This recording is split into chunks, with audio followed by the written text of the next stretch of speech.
PSI ನೇಮಕಾತಿ ಅಕ್ರಮ ಪ್ರಕರಣದಲ್ಲಿ ದಿವ್ಯಾ ಹಾಗರಗೆಯನ್ನ ಅರೆಸ್ಟ್ ಮಾಡಲಾಗಿದೆ. ಆದರೆ ಅದು ಅಷ್ಟು ಸುಲಭದ ಆಗಿರಲಿಲ್ಲ. 18 ದಿನಗಳವರೆಗೂ ಕೂಡ ತಲೆಮರೆಸಿಕೊಂಡಿದ್ರು.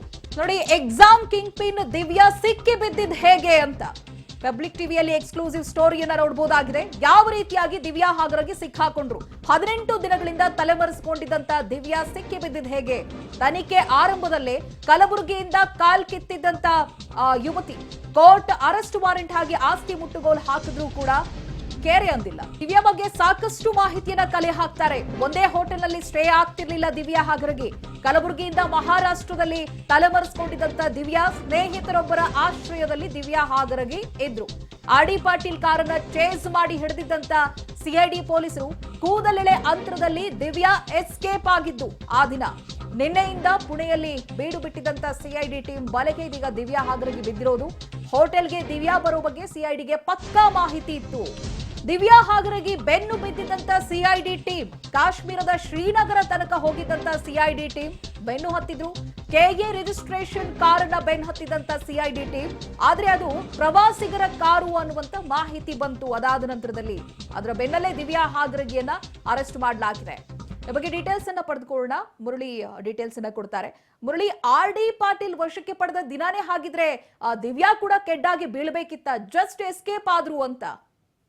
ಖಂಡಿತವಾಗಿಯೂ ಚೈತ್ರ. ಯಾಕಂದ್ರೆ ಪ್ರಮುಖವಾಗಿ ಈ ಏನು PSI ಹಗರಣ ಬಂದ ಸಂದರ್ಭದಲ್ಲಿ ದಿವ್ಯಾಳ ಪತಿ ರಾಜೇಶ್ ಏನಿದ್ದ ಆತ ಬಂಧನಕ್ಕೊಳಪಡ್ತಾನೆ. ಅದಾದ ನಂತರ ಈ ಆರ್ ಡಿ ಪಾಟೀಲ್ ಇರ್ಬೋದು, ಜೊತೆಗೆ ಮಲ್ಲುಗೌಡ ಪಾಟೀಲ್ ಇರ್ಬೋದು, ದಿವ್ಯಾ ಹಾಗರಗಿ, ಮಂಜುನಾಥ್ ಮೆಳಗುಂದಿ ಇವರೆಲ್ಲರೂ ಕೂಡ ಒಂದೇ ಸರಿಗೆ ಎಸ್ಕೇಪ್ ಆಗ್ತಾರೆ. ಎಸ್ಕೇಪ್ ಆದ ಸಂದರ್ಭದಲ್ಲಿ ಎಲ್ಲರೂ ಕೂಡ ಒಂದೇ ಟೀಮ್ ಆಗಿ ಉಟ್ಕೊಳ್ಳುವಂಥದ್ದು. ಯಾಕಂದ್ರೆ ಎಲ್ಲರೂ ಒಟ್ಟಿಗಿದ್ರೆ ಯಾವ್ಯಾವ ಮೂವ್ಮೆಂಟ್ಗಳು, ಪೊಲೀಸರ ಮೂವ್ಮೆಂಟ್ಗಳು ಎಲ್ಲೆಲ್ಲ ಆಗ್ತಾ ಇದೆ ಏನು ಅನ್ನೋದ್ರ ಬಗ್ಗೆ ಸ್ಪಷ್ಟವಾಗಿ ಗೊತ್ತಾಗೋದ್ರಿಂದ ನಾವು ಕೂಡ ಈಸಿಯಾಗಿ ತಲೆಮರೆಸ್ಕೊಳ್ಬಹುದು ಅಂತ ಹೇಳಿ ಅವರು ಅಂದ್ಕೊಂಡಿದ್ರು. ಆದ್ರೆ 10 ದಿನಗಳ ಹಿಂದೆಯಿಂದನೂ ಕೂಡ ಸಿಐಡಿ ಅಧಿಕಾರಿಗಳ ಕಾರ್ಯಾಚರಣೆ ತುಂಬಾ ಫೋರ್ಸ್ಫುಲ್ ಇತ್ತು. ಜೊತೆಗೆ ಬಿಗಿಯಾಗಿ ಸಿಐಡಿ ಅಧಿಕಾರಿಗಳು ಕೆಲಸವನ್ನ ಮಾಡ್ತಾ ಇದ್ರು. ಆ ಸಂದರ್ಭದಲ್ಲಿ ಆರ್ ಡಿ ಪಾಟೀಲ್ ಅನ್ನ ಹಿಡಿಲಿಕ್ಕೂ ಕೂಡ ದೊಡ್ಡ ಮಟ್ಟದ ಸಾಹಸವನ್ನ ಸಿಐಡಿ ಅಧಿಕಾರಿಗಳು ಮಾಡಿದ್ರು. ಯಾಕಂದ್ರೆ ಆತನ ಕಾರು ಯಾವುದು ಅನ್ನೋದ್ರ ಬಗ್ಗೆ ಸ್ಪಷ್ಟವಾಗಿ ಒಂದು ಟೋಲ್ ನಲ್ಲಿ ಗೊತ್ತಾಗಿತ್ತು. ಆರ್ ಡಿ ಪಾಟೀಲ್ ಮತ್ತು ಆತನ ಸ್ನೇಹಿತ ಮಲ್ಲುಗೌಡ ಪಾಟೀಲ್ ಇದಾನೆ ಅನ್ನೋದ್ರ ಬಗ್ಗೆ ಗೊತ್ತಾಗಿತ್ತು. ಸಿಐಡಿ ಅಧಿಕಾರಿಗಳು ಆತನನ್ನ ಕೇಸ್ ಮಾಡಿ ಆತನನ್ನ ತಡೆದು ಅವರನ್ನ ಬಂಧನಕ್ಕೆ ಒಳಪಡಿಸಿದ್ರು. ಆ ಸಂದರ್ಭದಲ್ಲಿ ದಿವ್ಯಾ ಹಾಗರಗಿ ಮತ್ತು ಮಂಜುನಾಥ್ ಮೆಳಗುಂದಿ ಇಬ್ರು ಕೂಡ ಸಿಕ್ಬೇಕಾದ ಸಂದರ್ಭದಲ್ಲಿ ಆತ ಸಿಕ್ಲಿಕ್ಕೆ ಸಾಧ್ಯ ಆಗಿರ್ಲಿಲ್ಲ. ಅಂದ್ರೆ ಸಿಐಡಿ ಪೊಲೀಸರಿಗೆ ಈಕೆ ಕೂಡ ಚಲ್ಲೆಡನ್ನ ತಿನ್ಸಿ ಎಸ್ಕೇಪ್ ಅನ್ನ ಆಗಿದ್ಲು.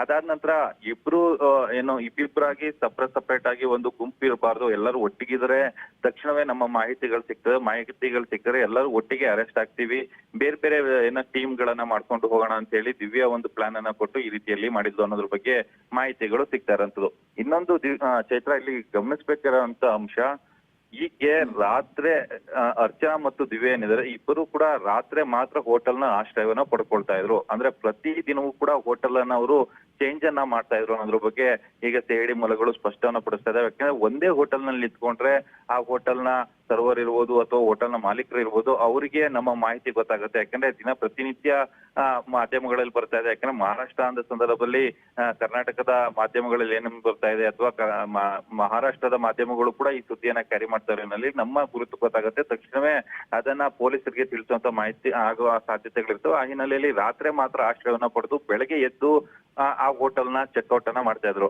ಅಂದ್ರೆ ಅದು ಕೂಡ 5 ಸ್ಟಾರ್ ಹೋಟೆಲ್ ಇರ್ಬೋದು, 3 ಸ್ಟಾರ್ ಹೋಟೆಲ್ ಇರ್ಬೋದು, ಇಂಥ ಹೋಟೆಲ್ಗಳಲ್ಲಿ ಅವರು ಆಶ್ರಯವನ್ನ ಪಡಿತಿರ್ಲಿಲ್ಲ. ಒಂದು 3rd ಗ್ರೇಡ್ ಹೋಟೆಲ್ ಏನಿರ್ತೋ ಅಂತ ಹೋಟೆಲ್ಗಳಲ್ಲಿ ಆಶ್ರಯವನ್ನ ಪಡ್ಕೊಂಡು, ಲಾಡ್ಜ್ಗಳಲ್ಲಿ ಆಶ್ರಯವನ್ನ ಪಡ್ಕೊಂಡು ಅಲ್ಲಿ ಸಿಸಿಟಿವಿ ಇರುತ್ತೋ ಇಲ್ವೋ ಅನ್ನೋದ್ರ ಬಗ್ಗೆನೂ ಕೂಡ ಒಂದಷ್ಟು ಪರಿಶೀಲನೆಗಳನ್ನ ಮಾಡ್ಕೊಳ್ತಿದ್ರು. ಸಿಸಿಟಿವಿ ಇದ್ರೂ ಕೂಡ ಬೆಳಗ್ಗೆ ಒಳಗಡೆ ಅವರು ಅಲ್ಲಿಂದ ಎಸ್ಕೇಪ್ ಆಗ್ತದ ಹಿನ್ನೆಲೆಯಲ್ಲಿ ಸಿಐಡಿ ಪೊಲೀಸರಿಗೆ ಅದನ್ನ ಭೇದಿಸ್ಲಿಕ್ಕೆ ಸಾಧ್ಯ ಆಗ್ತಿರ್ಲಿಲ್ಲ. ಅಂದ್ರೆ ರಾತ್ರಿ ಹೋಟೆಲ್ ನಲ್ಲಿ ಇಟ್ಕೊಳ್ಳುವಂಥದ್ದು, ಬೆಳಗ್ಗೆ ಚೆಕ್ಔಟ್ ಅನ್ನ ಮಾಡಿ ಹೊರಗಡೆ ಬಂದು ಊರೂರು ಸುತ್ತುವಂಥದ್ದು. ಅದಾದ ನಂತರ ಇನ್ನೊಂದು ತಾಲೂಕ್ನೋ ಅಥವಾ ಇನ್ನೊಂದು ಜಿಲ್ಲೆಗೂ ಹೋಗಿ ಹೋಟೆಲ್ ನಲ್ಲಿ ಉಳ್ಕೊಳ್ಳುವಂತ ಕೆಲಸವನ್ನ ಮಾಡ್ತಾ ಇದ್ರು ಅನ್ನೋದ್ರ ಬಗ್ಗೆ ಮಾಹಿತಿಗಳು ಸಿಗ್ತಾ ಇರೋಂಥದ್ದು. ನಿನ್ನೆ ಮಧ್ಯಾಹ್ನವೇ ಒಂದು ಹೋಟೆಲ್ಗೆ ಬರಬೇಕಾಗಿತ್ತು ಏನು ದಿವ್ಯಾ ಮತ್ತು ಆಕೆಯ ಸ್ನೇಹಿತೆ. ನಿನ್ನೆ ಮಧ್ಯಾಹ್ನದಿಂದ ಕೂಡ ಸಿಐಡಿ ಅಧಿಕಾರಿಗಳು ಆಕೆ ಬಂಧನಕ್ಕೆ ಕಾಯ್ತಾ ಇದ್ರು. ನಿನ್ನೆ ರಾತ್ರಿ ಬಂದ ಸಂದರ್ಭದಲ್ಲಿ ಆಕೆನ ಬಂಧನಕ್ಕೆ ಒಳಪಡ್ತಿರೋಂಥದ್ದು. ಚೈತ್ರ, ಥ್ಯಾಂಕ್ ಯು ಮುರಳೀಧರ್ ಡೀಟೇಲ್ಸ್ಗಾಗಿ. ನೋಡಿ, 17 ಜನರ ಬಂಧನ ಆಗಿತ್ತು. ದಿವ್ಯಾ ಹಾಗರಗಿ 18ನೇ ವ್ಯಕ್ತಿ. PSI ಅಕ್ರಮ ನೇಮಕಾತಿ ವಿಚಾರಕ್ಕೆ ಸಂಬಂಧಪಟ್ಟಂತೆ ಮಹಾರಾಷ್ಟ್ರದಲ್ಲಿ ತಲೆಮರೆಸಿಕೊಂಡಿದ್ದಂತ ದಿವ್ಯಾ ಸ್ನೇಹಿತರೊಬ್ಬರ ಆಶ್ರಯದಲ್ಲಿ ಇದ್ದಂತ ದಿವ್ಯಾ ಹಾಗರಗಿ ನಿನ್ನೆಯಿಂದಲೂ ಕೂಡ ಪುಣೆಯಲ್ಲಿ ಸಿಐಡಿ ಟೀಮ್ ಬೀಡು ಬಿಟ್ಟಿತ್ತು. ಹೋಟೆಲ್ಗೆ ದಿವ್ಯಾ ಬರೋದ್ರ ಬಗ್ಗೆ ಸಿಐಡಿಗೆ ಪಕ್ಕಾ ಮಾಹಿತಿ ಇತ್ತು. ಒಂದೇ ಹೋಟೆಲ್ನಲ್ಲಿ ಸ್ಟೇ ಆಗ್ತಾ ಇರಲಿಲ್ಲ ದಿವ್ಯಾ ಹಾಗರಗಿ. ಬೇರೆ ಬೇರೆ ಹೋಟೆಲ್ಗಳನ್ನ ಬದಲಾಯಿಸ್ತಾ ಇದ್ರು. ಪಿಎಸ್ಐ ಅಕ್ರಮ ನೇಮಕಾತಿಯ ಕ್ವೀನ್ ಪಿನ್ ದಿವ್ಯಾ ಹಾಗರಗಿ ಕೊನೆಗೂ ಬಂಧನ ಆಗಿರೋದು. ದಿವ್ಯಾ ಹಾಗರಗಿ ಸೇರಿ 5ರನ್ನ ಬಂಧಿಸಿರುವಂತಹ ಸಿಐಡಿ ಎಸ್ಪಿ ರಾಘವೇಂದ್ರ ಹೆಗಡೆ ನೇತೃತ್ವದಲ್ಲಿ ದಿವ್ಯಾ ಅಂಡ್ ಟೀಮ್ ಅರೆಸ್ಟ್ ಆಗಿರೋದು.